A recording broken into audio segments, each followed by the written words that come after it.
స్థుతులు రేగగా శుభములు కలుగును గాక. ఆమేన్. ఈ దినమున దేవుడు మన కొరకు ఏర్పాటు చేసినటువంటి పాఠ్య భాగము ప్రథమ ఫలము. ఈ ప్రథమ ఫలము అనేటువంటి విషయంలో కొంతమందికి కలిగినటువంటి అనుమానాలు లేదా డౌట్స్ ఏమని ఉంటే ఈ దినమున మనము దాన్ని తెలుసుకోవడానికి ప్రయత్నము చేయాలి. ప్రథమ ఫలము అంటే మొట్టమొదటి ఫలము, మొదటిది ఏదైనా సరే అది మొదటిది. అది జ్యేష్ఠత్వము గాని, పొలములో పంట గాని, జంతువుల్లో గాని ఏదైనా సరే మొట్టమొదట అనేటువంటిది అది ప్రథమ ఫలము. అయితే దైవ గ్రంథములో అనేక మంది పాత నిబంధన గ్రంథము నుంచి ఇప్పుడు మనం మాట్లాడుకునేంత వరకు కూడా అనేక మంది చనిపోయారు.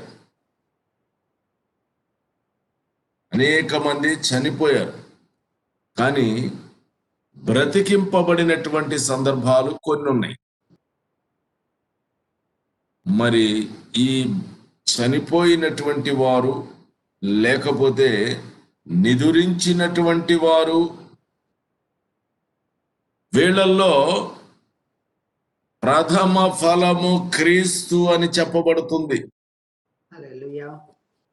మరి అనేక మంది క్రీస్తుకు ముందు చనిపోయినటువంటి వారు బ్రతికింపబడ్డారు. మనకు తెలుసు, లాజరు 4 దినములు సమాధిలో ఉంచబడ్డాడు, కుళ్ళి కంపు కొడుతున్నటువంటి విధానంలో. యేసుక్రీస్తు ప్రభు లాజరును లేపాడు. లాజరు చనిపోయినప్పుడు తిరిగి లేపబడ్డాడు. యేసుక్రీస్తు ప్రభు ఇంకా అప్పటికి చనిపోలేదు. కాబట్టి అదే రీతిగా పాత నిబంధన భక్తులైనటువంటి వాళ్ళు, మనం హెబ్రీయులు రాసిన పత్రిక 11వ అధ్యాయములో చెప్పబడినటువంటి విశ్వాస వీరులు,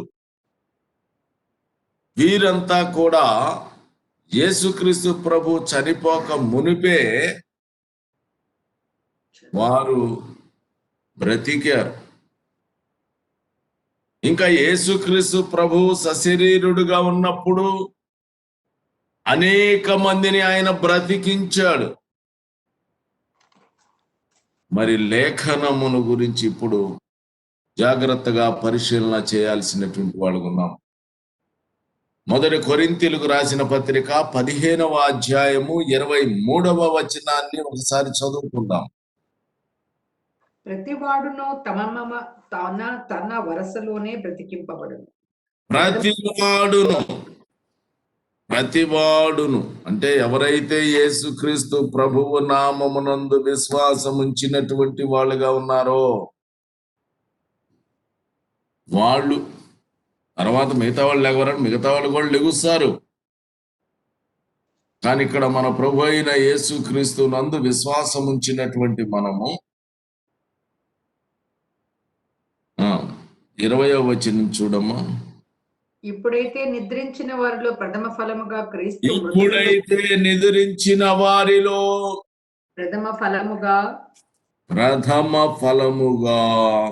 మృతులలో నుండి లేపబడి ఉన్నాడు. క్రీస్తు మృతులలో నుండి లేపబడి. కాబట్టి ఇప్పుడైతే నిద్రించిన వారిలో ప్రథమ ఫలముగా క్రీస్తు మృతుల్లో నుండి లేపబడ్డాడు. మరి అంతకు ముందు అనేక మంది నిద్రించినటువంటి వాళ్ళు ఉన్నారు, వాళ్ళు బ్రతికింపబడ్డారు. మరి క్రీస్తు ప్రథమ ఫలము ఎట్లా ఆయను? అందులో ప్రతివాడు కూడా తన వరసలో బ్రతికింపబడుతున్నారు. ప్రథమ ఫలము క్రీస్తు, తరువాత క్రీస్తు వచ్చినప్పుడు మళ్ళీ ఆయన వస్తున్నాడు తిరిగి. ఆయన ఆగమనమందు ఆయన వారు బ్రతికింపబడుదురు. ఆమేన్. హల్లెలూయా. కాబట్టి మనమంతా కూడా మన వరసలలో మనము బ్రతికింపబడతాం. మన వరసల్లో అంటే ఎవరైతే అన్యజనుల నుంచి ప్రభు అయిన యేసు క్రీస్తులోనికి వచ్చి ఆయన వారు అని చెప్పబడిన గుంపులో ఉంటే, ఆ గుంపులో ఉన్నటువంటి వాళ్ళు మొట్టమొదటి మీ తాతగారు, మీ జేజి నాయన, ఇంకా ఎవరో మీ వంశంలో ఎవరో ఒకరు ముందు ప్రభువులోకి వచ్చారు. అక్కడి నుంచి ఆ వంశంలో నుంచి వస్తున్నటువంటి వాళ్ళు అనేక మంది ఆయన వారుగా తయారవుతూ ఉన్నారు. ఆయన వారంటే ఏంటి? ఆయన యేసుక్రీస్తు ప్రభువు నామమునందు విశ్వాసం ఉంచినటువంటి వారు, రక్షింపబడినటువంటి వారు, పరిశుద్ధాత్మ యొక్క అభిషేకము పొందినటువంటి వారందరూ వారి వారి వరసలలో వాళ్ళు బ్రతికింపబడతారు. కాబట్టి ఇక్కడ అనేక మంది యేసుక్రీస్తు ప్రభు అనేక మందిని లేపాడు. అటు తర్వాత మత్తయి సువార్త 27వ అధ్యాయము 50 నుంచి 53 దాకా చదవండి.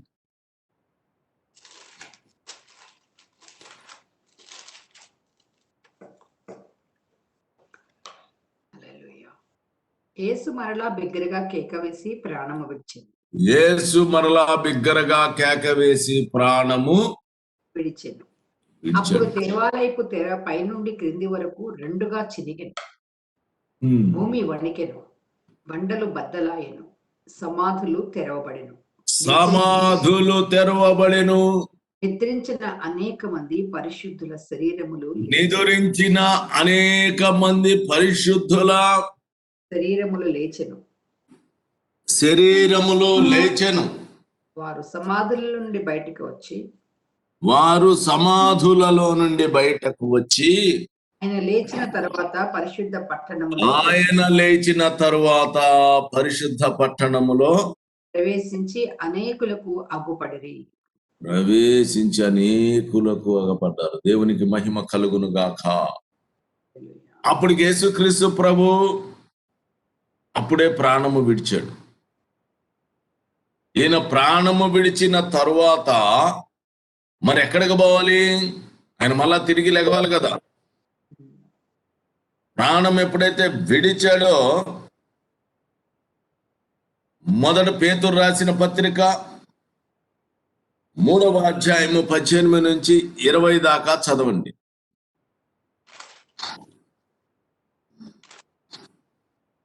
ఏలయనగా మనలను దేవుని యొద్దకు తెచ్చుటకు మనలను దేవుని యొద్దకు తెచ్చుటకు నీతిమంతుడైన క్రీస్తు శరీర విషయంలో చంపబడి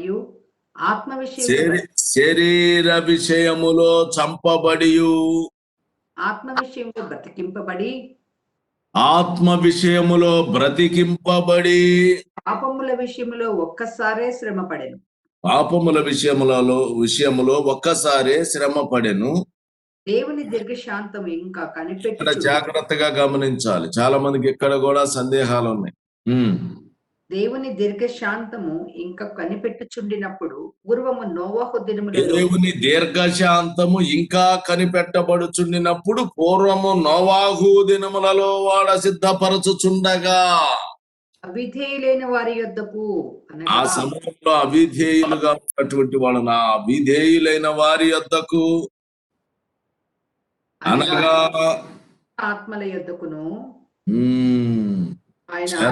ఉన్న ఆత్మల యొద్దకు ఆయన ఆత్మ స్వరూపిగానే వెళ్ళి వారికి ప్రకటించెను. దేవునికి మహిమ కలుగును గాక. ఇప్పుడు దీనికి ఎఫెసీయులకు రాసిన పత్రిక 4వ అధ్యాయం 8వ వచనాన్ని కలపండి.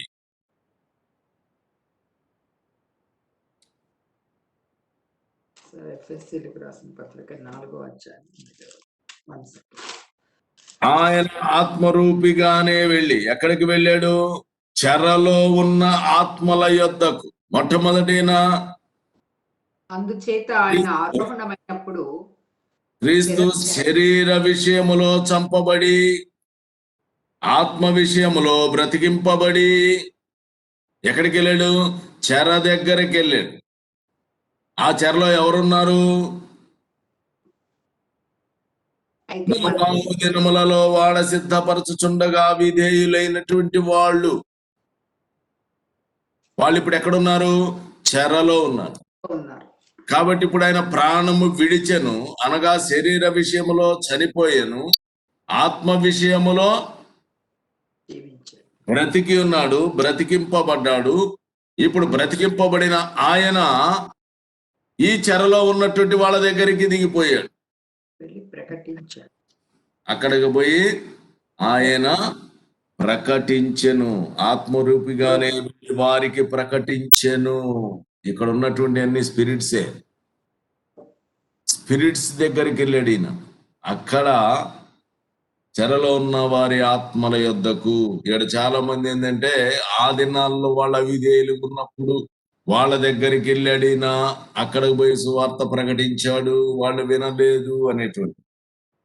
కానీ ఇక్కడ వారు చెరలో ఉన్నారంటే ఆ చెర అనగా ఇప్పుడు చదువు ఎఫెసీ 4:8 చదవమ్మా. ఈ చెరని అందుచేత ఆయన ఆరోహణమైనప్పుడు చెరను చెరగా పట్టుకొని పోయి చెరను చెరగా కొనిపోయి మనుషులకు ఈవులను అనుగ్రహించాను. కాబట్టి ఆ విధేయులైనటువంటి వారి దగ్గరికి ఆత్మరూపంగా వెళ్ళి వారంతా కూడా చెరలో ఉన్నారు. చెర అంటే ఏంటి? చెర అంటే అప్పుడు తర్వాత అబ్రహాము వీళ్ళంతా కూడా, ఇస్సాకు, యాకోబు వీళ్ళంతా కూడా పాతాళములో నెమ్మది పొందుతున్నటువంటి స్థలములో ఉండవలసిన పరిస్థితి ఎందుకు వచ్చింది అంటే, హెబ్రీయులకు రాసిన పత్రిక 2వ అధ్యాయం 14వ వచనం కనుక మీరు చదివితే, కాబట్టి ఆ పిల్లలు రక్త మాంసములు గలవారైనందున ఆ ప్రకారమే మరణము యొక్క బలము గలవానిని అనగా అపవాదిని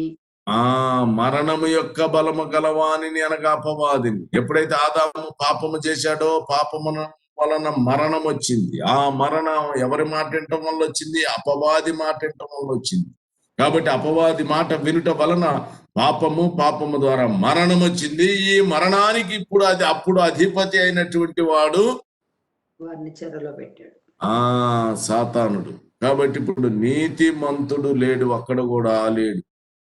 ఆదాము నుంచి పాపము కొనసాగుతూనే ఉంది. కాబట్టి అబ్రహాము అయినా ఇంకొకరైనా వాళ్ళంతా కూడా నీతిమంతులుగా ఎంచబడ్డారు. గమనించుకోవాలి, తీర్చబడుట వేరు, ఎంచబడుట వేరు. ఆయన ఎంచుకున్నాడు వాడు.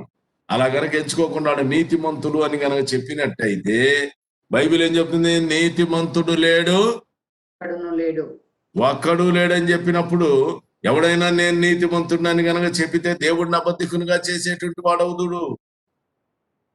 కాబట్టి ఇప్పుడు అబ్రహాము నీతిమంతుడు అని మీరు చెప్పినట్టయితే వాక్యము నీతిమంతుడు లేడు అని చెప్పింది. కాబట్టి క్రీస్తునందు ప్రియ సహోదరులారా, నీతి కలుగునని ఒక నిరీక్షణ కలిగినటువంటి వాళ్ళుగా ఉన్నారు, నీతిమంతులుగా ఎంచబడినటువంటి వారుగా ఉన్నారు.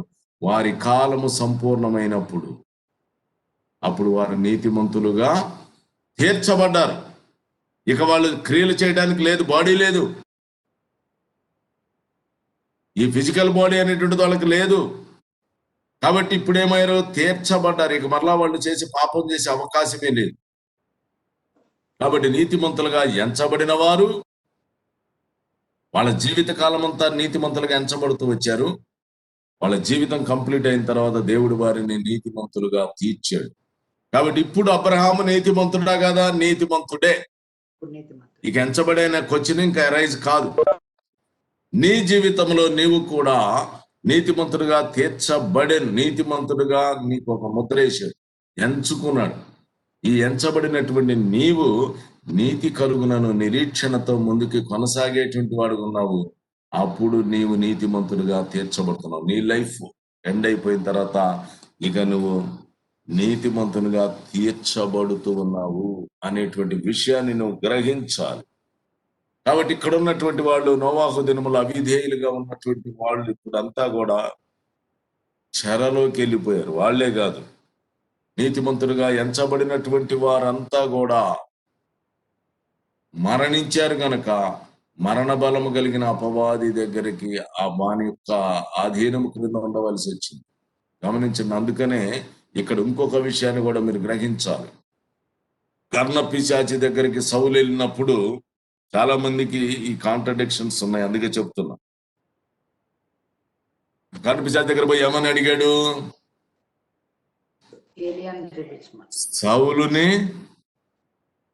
సౌలు వెళ్ళి సమూయేలుని పైకి తీసుకురమ్మను. కాబట్టి ఇప్పుడు సమూయేలు వచ్చినటువంటి వ్యక్తిని చూసి నువ్వు సౌలు అని కేక పెడుతుంది అక్కడ కర్ణ పిశాచి. కాబట్టి ఇప్పుడు సమూయేలు పైకి వచ్చాడా లేదా దెయ్యం వచ్చిందా అంటే చాలా మంది దెయ్యం వచ్చిందని చెప్తారు తప్ప సమూయేలే వచ్చాడని చెప్పలేరు. ఎందుకు అంటే వాక్యం తెలియకపోవడం. పాత నిబంధన గ్రంథములో మన ప్రభు అయిన యేసు క్రీస్తు మరణించేంత వరకు కూడా మరణ బలము కలిగిన వాడు అపవాది గనుక వాని స్వాధీనములో ఉన్నటువంటి వారిని వాడు బయటికి తీసుకురాగలుగుతాడు అనే విషయాన్ని మీరు గ్రహించాలి. ఎప్పుడైతే మన ప్రభు అయిన యేసు క్రీస్తు లోకంలోనికి సశరీరుడుగా ప్రత్యక్షమై ఆయన రక్త మాంసములు కలిగిన శరీరమును ధరించుకుని మరణ బలము గలవానినగా అపవాదిని మరణము ద్వారా నశింపజేయుటకును జీవిత కాలమంతా మరణ భయము చేత దాస్యమునకు లోబడిన వారిని విడిపించుటకు ఆయన కూడా రక్త మాంసములలో పాలివాడాయను.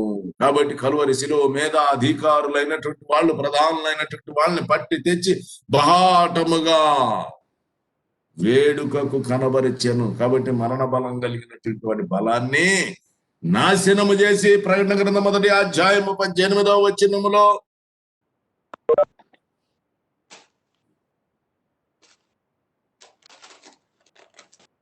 చదువు. నేను మొదటివాడను కడపటివాడను జీవించువాడను మృతుడనైతిని గాని యుగ యుగములు సజీవుడనై మృతుడయ్యాడు. మృతుడైనప్పుడు ఏం చేశాడు? అపవాది యొక్క బలాన్ని నాశనము చేశాడు, మరణ బలము నాశనము చేశాడు. చేసిన తర్వాత ఇప్పుడు ఏమంటున్నాడు? మరణము యొక్కయు పాతాళ లోకము యొక్కయు తాళపు చెవులు నా స్వాధీనములో ఉన్నాయి. అంటే అంతకుముందు నేను స్వాధీనంలో ఇవ్వనే కదా. అంటే ఎవడు స్వాధీనం ఉన్నాయి? అప్పుడు అపవాది స్వాధీనం ఉన్నాయి. కాబట్టి ఆడు తాళం చేసి పాతాళం నుంచి తాళం తీసేసి ఓపెన్ చేసి ఎవరన్నా పంపించగలరు. ఇప్పుడైతే మన ప్రభు అయిన యేసు క్రీస్తు యొక్క చేతిలోనికి పాతాళము యొక్కయు మరణము యొక్కయు తాళపు చెవులు వచ్చినాయి దేవునికి. కాబట్టి ఇప్పుడు ప్రథమ ఫలము ఆయన మరణించడము అనేటువంటిది గురించి ఇప్పుడు మనం మాట్లాడుకుంటున్నాము. కాబట్టి మొట్టమొదటి ప్రథమ ఫలము క్రీస్తే అని చెప్పబడింది. ఏ రీతిగా క్రీస్తు ప్రథమ ఫలం అవుతున్నాడు?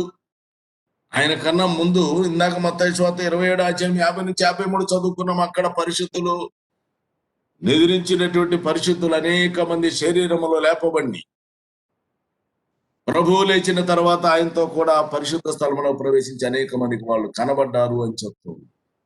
మరి అప్పుడు ప్రభు అయిన యేసుక్రీస్తు ఇందా చెప్పబడినట్టుగా ఆత్మ శరీర సంబంధంగా చనిపోయాడు, ఆత్మ సంబంధంగా బ్రతికింపబడ్డాడు. ఎక్కడికి వెళ్ళాడు? చెరలోనికి వెళ్ళి అక్కడ ఉన్నటువంటి, ఇక్కడేమో సాతాన్ని బలాన్ని నాశనము చేశాడు. నాశనం చేసిన తర్వాత ఇప్పుడు ఆయన చెర దగ్గరికి వెళ్ళి ఆ చెరలో ఉన్నటువంటి వాళ్ళకి ఆత్మరూపంగా ప్రకటించి అక్కడ నుంచి వాళ్ళని తీసుకొని చెరగా తీసుకొని వెళ్ళిపోయాడు. మనకు మంచి ఈవులు అనుగ్రహించాడు. ఇప్పుడు ఎందుకు చెప్పానండి ఇదంతా? ఈ గ్యాప్ 3 దినాల్లో జరిగింది. కాబట్టి ఆయన 3వ దినమున తిరిగి లేచెను.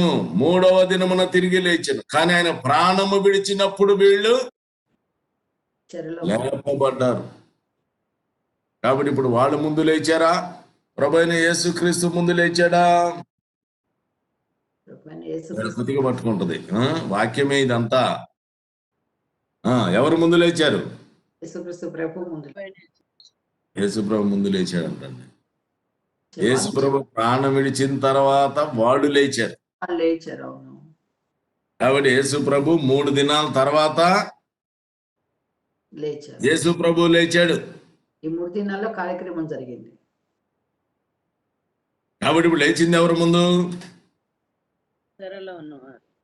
ఆ పరిశుద్ధులైనటువంటి వారు లేచారు. తర్వాత యేసు ప్రభు లేచాడు 3వ దినాన. అయితే మరి ప్రథమ ఫలము ఎట్లా ఆయను అనేటువంటిది వచ్చింది. ఇప్పుడు లేవి కాండము 23వ అధ్యాయము 10వ వచనాన్ని 11వ వచనాన్ని ఒకసారి చదవండి.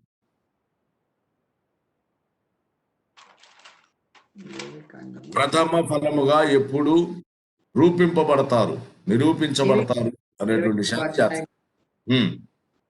23వ అధ్యాయము 10 నుంచి బ్రదర్. 10, 11. నీవు ఇశ్రాయేలుతో ఇట్లనుము, నేను మీకిచ్చుచున్న దేశమునకు మీరు వచ్చి దాని పంటను కోయినప్పుడు మీ మొదటి పంటలో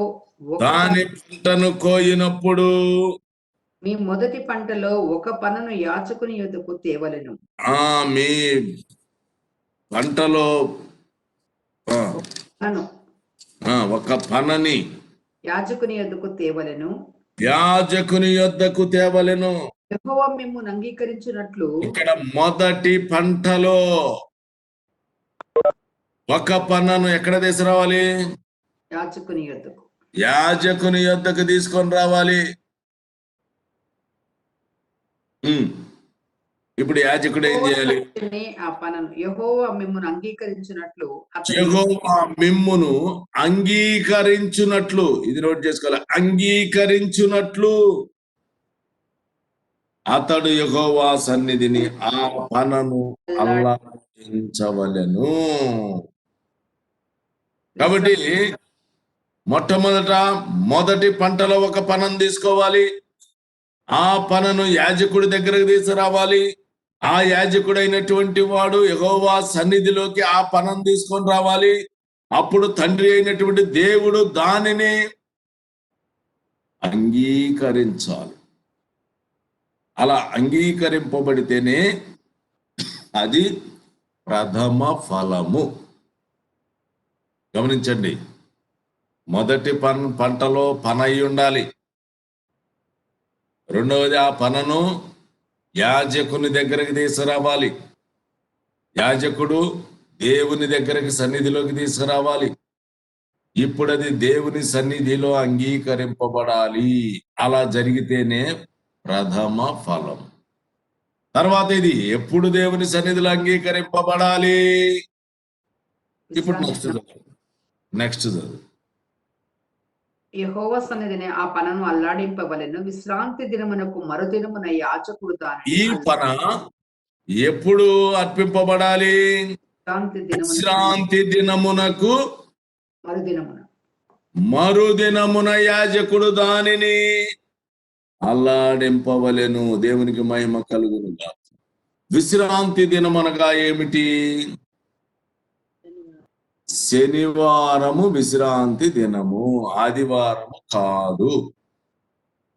ఆదివారము పరిశుద్ధ దినము, ఆదివారము పునరుద్ధాన దినము మాత్రమే. కానీ విశ్రాంతి దినము మాత్రము శనివారం. కాబట్టి విశ్రాంతి దినమునకు మరుదినము అనగా ఆదివారమున ఈ పనిని అంగీకరింపచేయబడాలి. కాబట్టి యాజకుడైనటువంటి వాడు ఈ పనను ఆదివారమున తీసుకొచ్చి యెహోవా సన్నిధిలో ఆ పనని అల్లాడించవలెను. అలా అల్లాడిస్తేనే ఆయన అంగీకరిస్తాడు. ఆయన అంగీకరిస్తేనే అది ప్రథమ ఫలం. ఆయన అంగీకరించకపోతే అది ప్రథమ ఫలము కాదు. కాబట్టి ఇప్పుడు ఈ ముందుగా లేపబడినటువంటి వారెవరు కూడా దేవుని సన్నిధికి చేరలేదు. ఎందుకు? వాళ్ళు ఎక్కడున్నారట? యేసు ప్రభు లేచేంత వరకు కూడా వాళ్ళు వేచి ఉండి, ఆయన వచ్చిన తరువాత ఆయనతో కలిసి పరిశుద్ధ పట్టణములోనికి ప్రవేశించి అనేక మందికి ఆగపడిరి. కనపడ్డారు. కాబట్టి పరిశుద్ధులు అని చెప్పబడిన వాళ్ళు దేవుని సన్నిధికి పోయారా? పోలేదు. యేసుక్రీస్తు ప్రభు కన్నా ముందుగా ఆయన లేపినటువంటి వాళ్ళు లాజరు కానీ ఇంకా ఎంతో మంది ఉన్నారు. వాళ్ళంతా కూడా దేవుని సన్నిధికి చేరారా? యేసు ప్రభు లేకపోక ముందు చేరలేదు. ఎవరు చేరు. కాబట్టి ఇప్పుడు వీళ్ళెవరు కూడా తండ్రి దగ్గరికి వెళ్ళలేదు కనుక వీళ్ళు ప్రథమ ఫలము కాదు. కాబట్టి లేవి 23, 11, 12 ప్రకారంగా వీరు ప్రథమ ఫలము కారు. మన ప్రభు అయిన యేసుక్రీస్తు యోహాను సువార్త 20వ అధ్యాయము 17వ వచనాన్ని చదవండి.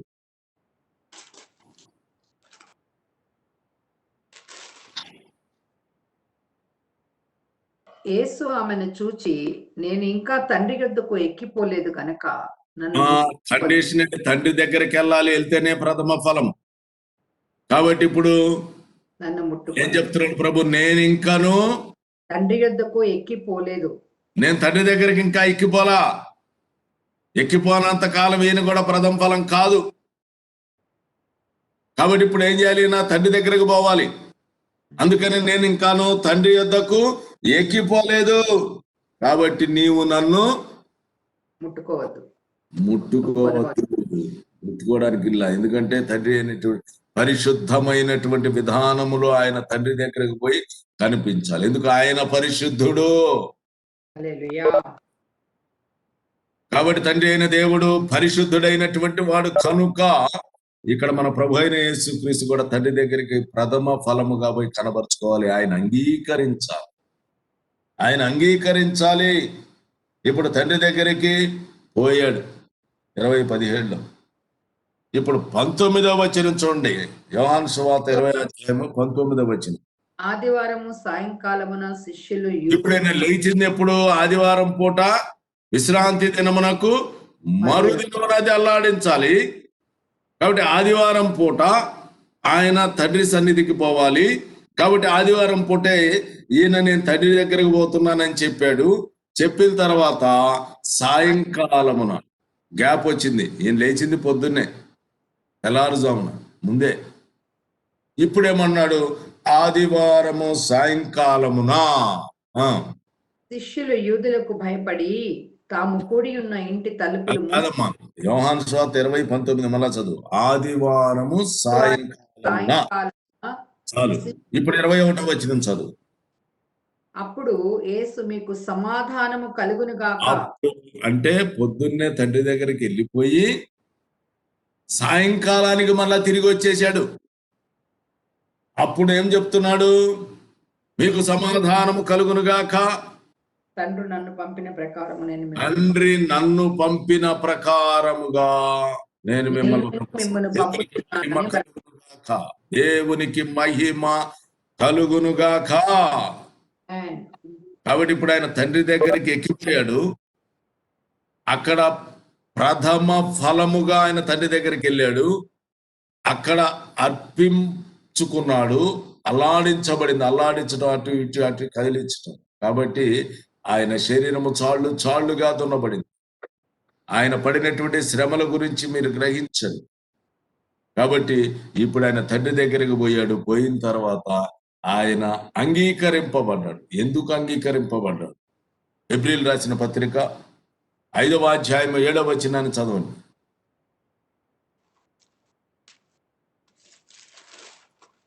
క్లోజ్ చేస్తాను. తండ్రి అయిన దేవునికి స్తోత్రము కలుగును గాక. చదమ్మా. హెబ్రీ 5:7. శరీరధారి అయి ఉన్న దినములలో మహారోదనతోను, శరీరధారిగా ఉన్న దినములలో మహారోదనముతోను, కన్నీళ్లతోను మరణము నుండి రక్షింపగల వానికి, మరణము నుంచి రక్షింపగల వానికి ప్రార్థనలను యాచనలను సమర్పించినందున, భయభక్తులు కలిగినందున ఆయన అంగీకరింపబడెను. దేవునికి మహిమ కలుగును గాక. ఈ పన ఏం చేయబడింది? అల్లాడించబడింది. కాబట్టి శరీరంలో ఉన్నప్పుడు కన్నీళ్లు విడిచాడు, వేదన అనుభవించాడు.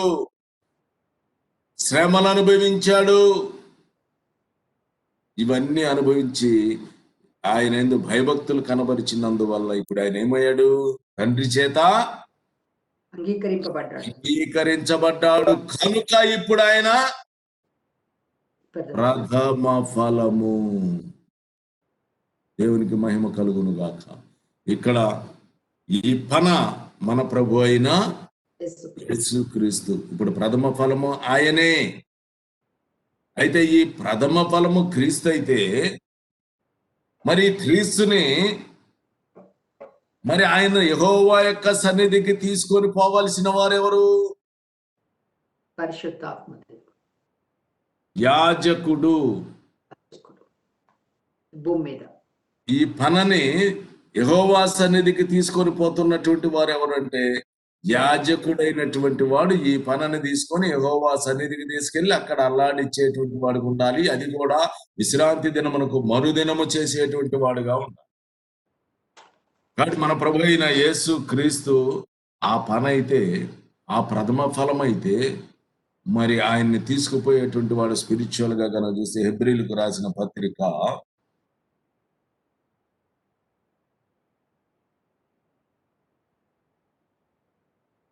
7వ అధ్యాయము 16-17 వచనాలు. మరియు శరీరానుసారంగా నెరవేర్చబడు ఆజ్ఞగల ధర్మశాస్త్రమును బట్టి కాక, నాశనము లేని జీవమునకున్న శక్తిని బట్టి నియమింపబడిన మెల్కీసెదెకును పోలిన వాడై వేరొక యాజకుడు వచ్చి ఉన్నాడు. కావున చాలు. కాబట్టి ఇప్పుడు వేరొక యాజకుడు. ఇప్పుడు మన ప్రభు అయిన యాజకుడేమో మనకి యాజకుడు, ప్రధాన యాజకుడు. ప్రభు అయిన యేసు క్రీస్తుకి యాజకుడు ఎవరు? మెల్కీసెదెకు అనగా వేరొక యాజకుడు.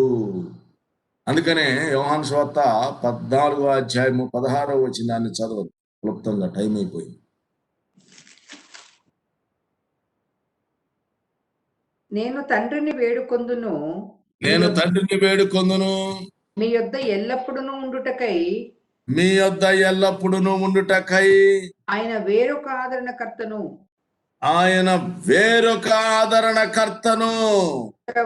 అనగా కాబట్టి ఇప్పుడు ఇక్కడ వేరొక యాజకుడు, ఆ వేరొక యాజకుడు మెల్కీసెదెకు, ఇక్కడ వేరొక ఆదరణ గమనించండి. కాబట్టి ఇప్పుడు ఈ ఆదరణకర్త ఎవరు? పరిశుద్ధాత్మ. మరి ఇప్పుడు యాజకుడు ఎవరు?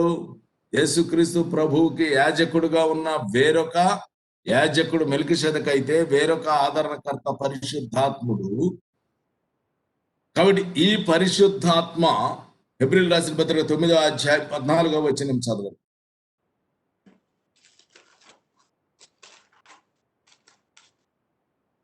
నిత్యుడగు ఆత్మ ద్వారా తన్ను తాను దేవునికి నిర్దోషిగా అర్పించుకొనినా.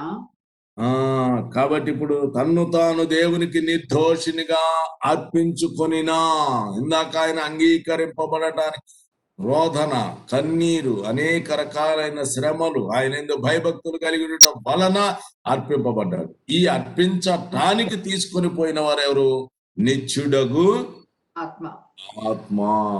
కాబట్టి ఇప్పుడు మన ప్రభు అయిన యేసుక్రీస్తుని యెహోవా సన్నిధికి తీసుకొని పోతున్న ఆయన పరిశుద్ధాత్మ, నిత్యుడగు ఆత్మ. అందుకనే క్రీస్తు యేసుని లేపిన వాని ఆత్మ, క్రీస్తు యేసుని లేపిన వాని ఆత్మ. లేపింది ఎవరు? పరిశుద్ధాత్మ, దేవుని.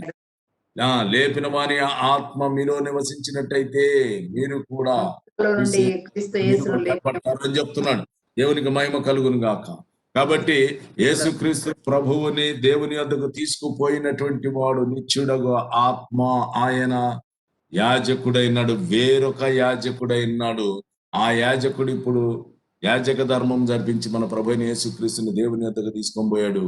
దేవుని యొద్ద ఈయన అల్లాడింపబడిన నిర్దోషిగా తను కనబరుచుకున్నాడు గనుక, ఆయన అంగీకరించాడు గనుక ఇప్పుడు యేసుక్రీస్తు ప్రభువే మనకి ప్రథమ ఫలం. ప్రథమ ఫలము. అంత మాత్రమే కాదు, వేరొక ఆదరణకర్తను ఈయన కూడా ఆదరణకర్త. ఈయన కూడా మనకి ప్రధాన యాజకుడిగా ఉన్నాడు. ఇప్పుడు మనకి ఈయనే ప్రధాన యాజకుడు. ఈయన ద్వారానే మనము దేవుని సన్నిధానానికి పోగలుగుతున్నాము. కాబట్టి అట్టి కృపను దేవుడు మనకు అనుగ్రహించునుగాక. ఆమేన్. ఒక 10 నిమిషాలు దేవునికి స్తుతులు చెల్లించి సహోదరునికి వాక్యం